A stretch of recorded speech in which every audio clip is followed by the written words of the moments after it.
దగ్గర లేకపోతే మనం ఉండాల్సిన మేజా బల్లలు కాదు ఇంట్లో ఉండేవి, లెక్కలు పెట్టుకోవడానికి, బిజినెస్ చేయడానికి భోజన బల్లలు ఉంటాయి. సో కాబట్టి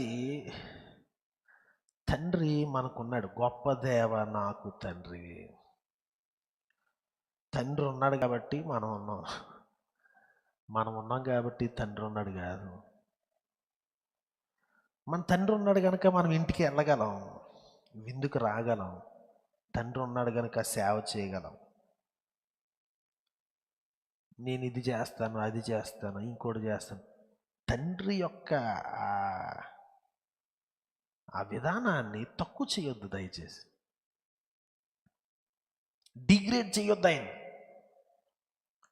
నేను ఎంత చేశాను అంత చేశానప్పుడు అసలు తండ్రి నీకేం చేశాడు? తన కుమారుని శిలువ మీద బలేశాడు. అక్కడ నీదెంత, నీ త్యాగాలు నీది.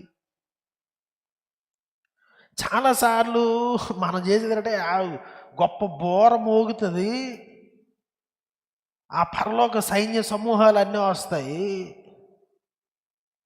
ఆ గొప్ప కడబోరం రోగినప్పుడు కొంతమంది వెళ్ళి దేవుని దగ్గర చూడండి, కొబ్బరి ఆకులతో చిన్నప్పుడు చిన్న చిన్న బోరలు తయారు చేసుకుని పిప్పి పిప్పి అని ఊదేవాళ్ళం. అట్లాగే ఎట్టుకుని వెళ్ళి ఊతున్నానంట. ప్రభువా, మేము నీ నామాన దయ్యాలను వెలగొట్టాం, మేము ఎంత గొప్పవాళ్ళం. నీ నామాన స్వస్థతలు చేసాం, ఎంత గొప్పవాళ్ళం. నీ నామాన ప్రవచించి ఎంత గొప్ప. ఏ బోర్లో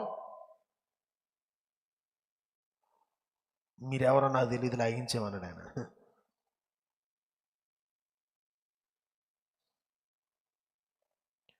శిలువ త్యాగాన్ని తక్కువ చేసే రీతిలో మనం ప్రభువుకు చేసేదాన్ని గొప్ప చేసుకోవద్దు. అవుట్ ఆఫ్ లవ్, ప్రేమ చేత చెయ్యాలి. కుటుంబంలో బాధ్యతలు, కుటుంబంలో విధానాలు, ఇవన్నీ